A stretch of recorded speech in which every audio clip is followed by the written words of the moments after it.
Awesome. All right. Thanks for the intro. Hello, everyone. I know I'm the last talk of the conference. Yeah, so I'll try to go fast. If it was a in-person event, I would be saying that, hey, I am in between you and the the the happy hour, but maybe you all can have a drink after this. You all deserve it. Cool. So, hello everyone. In this presentation, as mentioned, we will talk about how the history of software engineering has and will continue to shape the improvement of infrastructure practices. Then we'll introduce newer concepts like environment as code. That'll help further the craft of managing infrastructure beyond just infrastructure as code. My name is Adarsh Shah. I'm the founder and CEO at Z Lifecycle. Let's get started.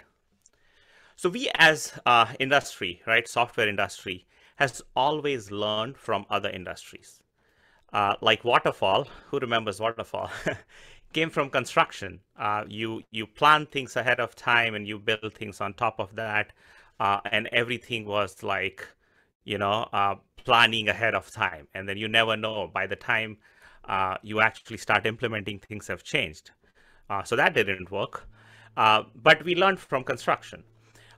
Lean came from how Toyota manages their production.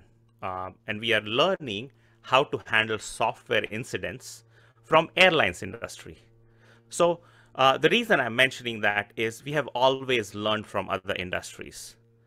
But within software engineering itself, what we have done is we have learned from how we deploy applications, how we manage them, and we have applied that to infrastructure. So today's focus is on that part.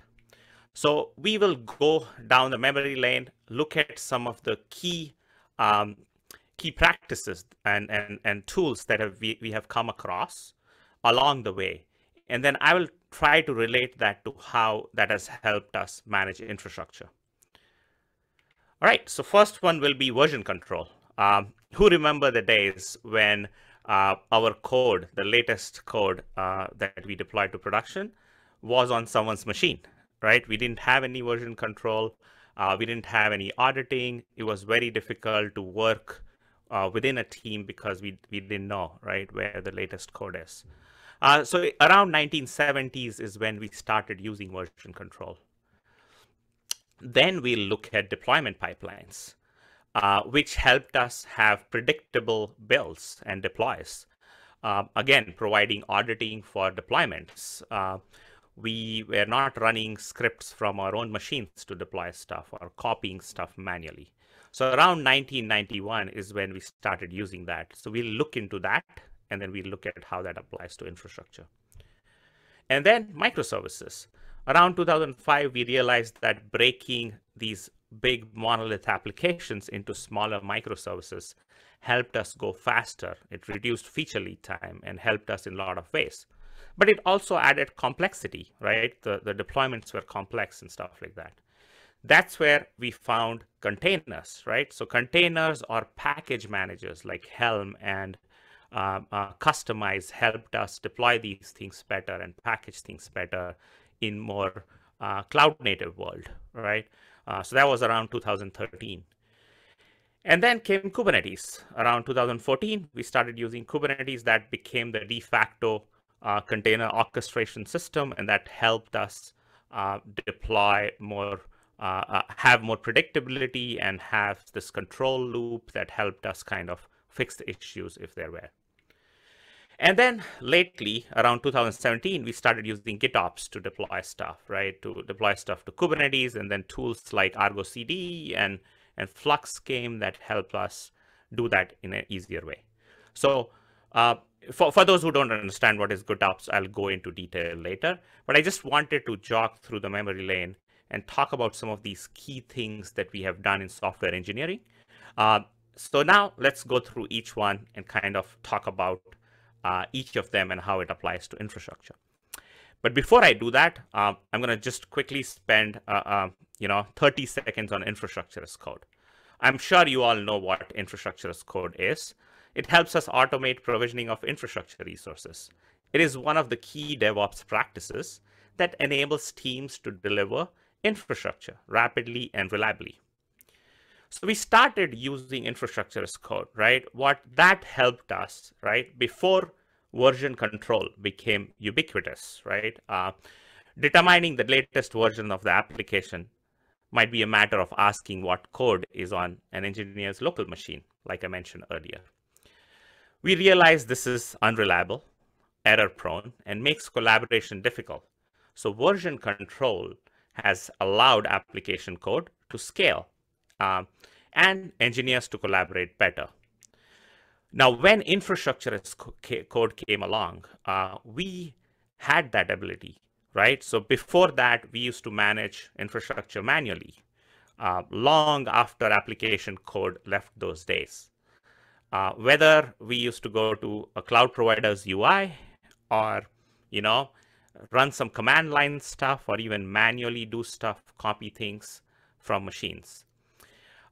Managing infrastructure manually makes it difficult to make changes or troubleshoot regressions. What ISE did is made it possible for infrastructure changes to be stored in version control, because now we had code that helped us provision those resources or configure those resources. And it has saved engineers the toil of tracking the current state of infrastructure and made troubleshooting easier, right? So we should put everything in source control, make it accessible to everyone so that they know what changes and how their infrastructure is getting provisioned. From there on, initially it was not uncommon for application to also be deployed with a bash script, or again, I said manually copying over stuff from someone's laptop. And then we either ran tests ad hoc, or maybe we didn't even run any tests, right? We just did a lot of manual testing. The frequent and reliable deployments of today were made possible through pipelines that have continuous integration and continuous deployment hooked in. What infrastructure as code has also benefited from the use of pipelines. With pipelines, infrastructure changes can be tested. Deployment becomes repeatable and auditable, and managing dependencies and secrets is made easier. So the diagram here, what it shows is how our deployment of infrastructure has evolved, right? From running on someone's machine to running it in a shared environment where we have these pipelines that go through various steps. So let's just kind of go into a little deeper into a deployment pipeline for ISC. First part is continuous integration. So continuous integration, where what you do is run some static analysis. You can run unit tests. After that, once everything's green, we go to the next step, which is testing and validation. Testing and validation phase stuff in your environment, maybe even ephemeral environment. And then from there on, you can run compliance tests, integration tests, security or smoke tests. And then once all of that is good, you can deploy your changes to production. So this kind of gave us more predictability. Then next up came microservices. So as application grew more complex, deploying the entire application as a monolith can become a bottleneck to continuous delivery. A bug in one part of the code base or infrastructure prevents the entire application from deploying.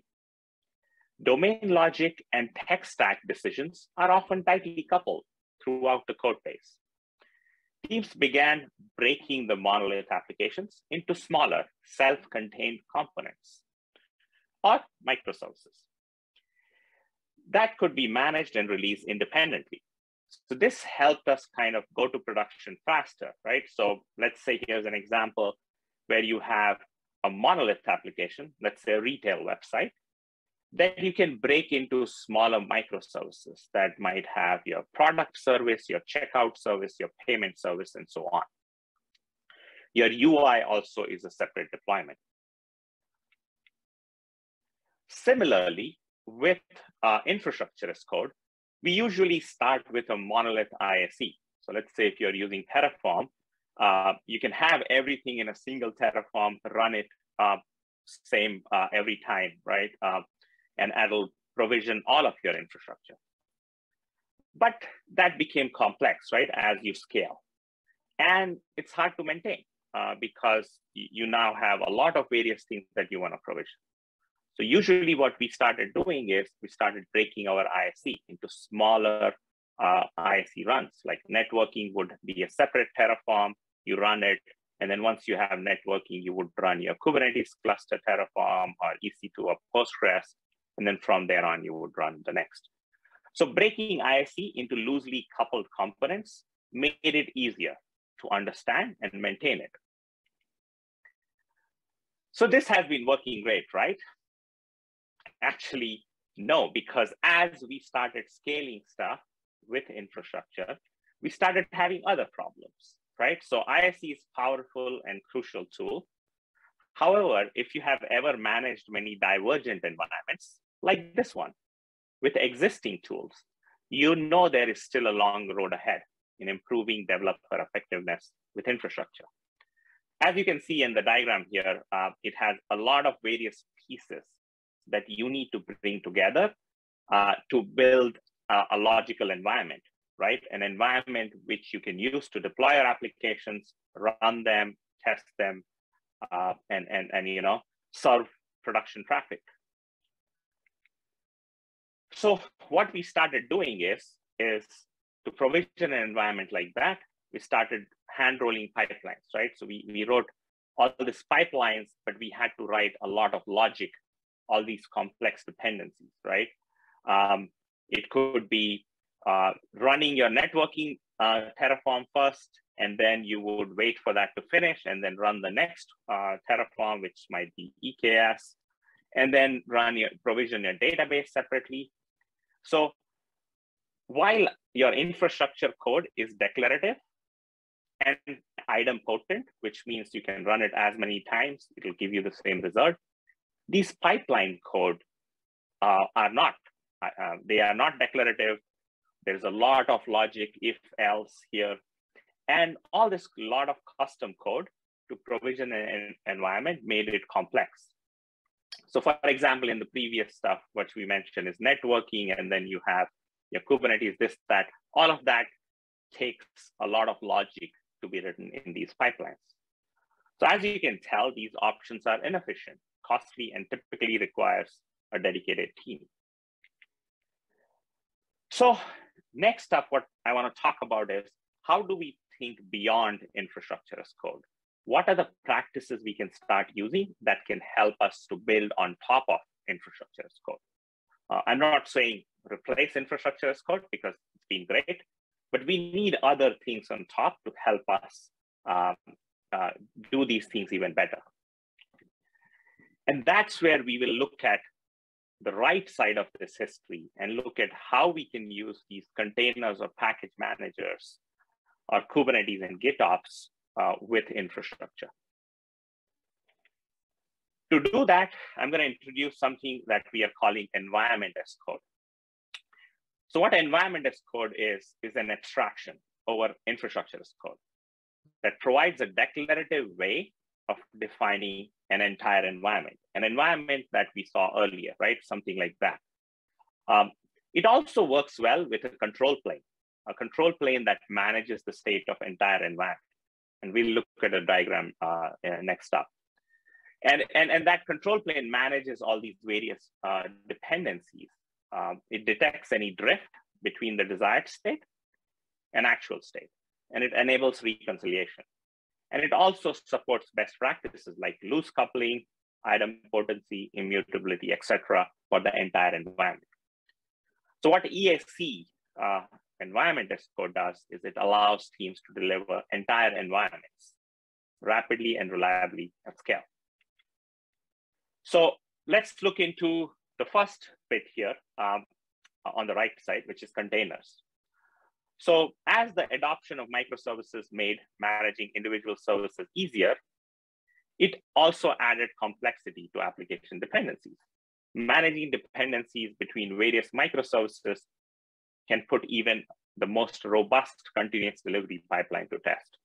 This makes deploying an application and the entire application environment a pain point. Similarly, infrastructure as code creates complex dependency graphs that can be difficult to navigate. So several tools that have gained popularity after microservices, like containers, right? So Docker being one of the most widely adopted ones. But there are others as well. And then you have Helm charts and Kustomize that take that concept even further, that act as package managers for a suite of these microservices. So environment as code applies the same concept to an entire environment by packaging all components within an environment along with the dependencies between these components. So let's look at how it differs from infrastructure as code using a Lego analogy. So on the left, as you can see, an infrastructure is great at automating various Lego pieces, your infrastructure environments or components, right? So your networking or EKS or database, it's great at doing that. What environment as code does is it automates how those Lego pieces are connected to make up a Lego toy, right? Your entire environment, which is what is more meaningful to a product team, right? They want everything to run their application. So let's dig a little deeper on how that works. So an environment code is a declarative code. We will look at an example YAML next. But you push your code, there is a control plane associated with environment code, and it works pretty well. And as you can see, there's Kubernetes icon there because we can use Kubernetes to run that control plane. It manages an environment state. This is similar to how Terraform manages their state, but this state will be at an entire environment level. It will manage all the dependencies and what their status is and everything. It detects any drift and then starts reconciling and provisioning these individual components. And all of these boxes that you see with networking and platform ADAS and Postgres, they are nothing but Terraform in this case. Could be Pulumi, any other infrastructure as code tool. And they have their own state associated with it because Terraform is gonna just do that for you. But you can see how this control plane kind of manages those various Lego pieces and executes them in the right order. And then those various Terraform scripts will actually provision your resources. And here's an example. So here's an example YAML. This is our format that we use with our product lifecycle. It doesn't have to be YAML. I know a lot of people hate YAML. The reason we chose that is we wanted that as to use Kubernetes under the hood. So this is a custom resource definition, if you all know what that is. But as you can see here, there are various components from line 11 that basically connects various pieces. We use Terraform under the hood. We support other types as well. But basically, it'll say provision Kubernetes cluster using Terraform. And then this Kubernetes cluster component depends on networking. So it'll run after the networking has been provisioned. So this is, again, just an example YAML. So next up, again, with adoption of containers, right? It made it easier to manage those microservices. Then, we had this container orchestration tool war, right? That Kubernetes won by a clear margin. And it became a de facto orchestration tool. And Kubernetes made it easier to manage these microservices applications, especially due to its controller pattern that watches the state of your cluster and then makes changes where needed to bring it to the desired state specified in the code. So if we look at the same logic, right? So what you see on the left is your desired state. That'll be your code in source control that you push. With Kubernetes, it observes if there is any drift with actual state in your Kubernetes cluster. And it keeps on checking if there are things that go out of sync or there is a drift. And it kind of reconciles the current state to desired state on its own. So why not use the same pattern? Because this has been working well with applications. So with environment as code, we apply the same logic to infrastructure using the Kubernetes controller pattern. And environment as code has a controller that I showed earlier. It tries to move the current state of the environment to the desired state in the code. But here's one thing that is different in case of infrastructure or environment. Preferably having an approval step that shows your plan. So if you're using Terraform, I would recommend to have a plan of Terraform, and there is an approval step there, especially if you're working with things like data, right? You don't want to destroy things like database without actually checking stuff. So being aware of that is really important. So using the same controller pattern, using Kubernetes to provision infrastructure environments, but having this approval step. Again, here is an example. The control plane is running in Kubernetes, and you see that drift detection and reconciliation step that kind of runs the IAC bit, infrastructure as code bit, one by one. So far we have talked about improvements made to close the gap between an engineer adding work to a code base and that code working and scaling in production. Turning to code submission itself as a tool for deployment is a natural next step. So Kubernetes has replaced a large portion of deployment pipeline logic with declarative configuration, right? So you can use Argo CD and Flux to kind of do that. GitOps builds on this concept and makes the entire deployment process configurable in code. It uses the Git pull request workflow. So you create a pull request, someone approves and merges the change, and then that triggers deployment by a code merge. And we have been using that a lot with application deployments to Kubernetes. So again, tools like Flux and Argo CD, they use Kubernetes API, they define a deployment, and they use Helm chart or other application dependencies in a single file. So here you will see a developer committing code to Git, creating a pull request. That pull request gets approved and merged, and tools like Argo CD or Flux will pick that change and kind of apply those changes to your cluster. So applying that same GitOps concept to provision your environments, entire environments. So here you, again, write your environment as code, could be YAML, could be anything. You can push that change, you can validate that, run some tests, static analysis stuff, create a pull request that gets approved and then merged into main or trunk. And then there is that control plane that I talked about that picks up the change, it starts reconciling change and gives you the infrastructure environment that you need.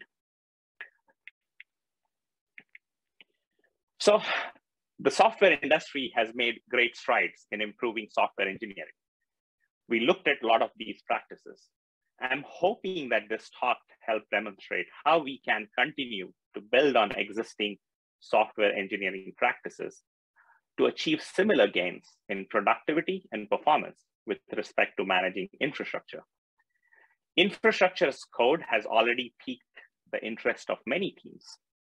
Environment as code is on the horizon. Thanks everyone for listening. Hopefully this was helpful. You can find related content about the topic at the bit.ly link below. Feel free to reach out if you have any questions. Thank you.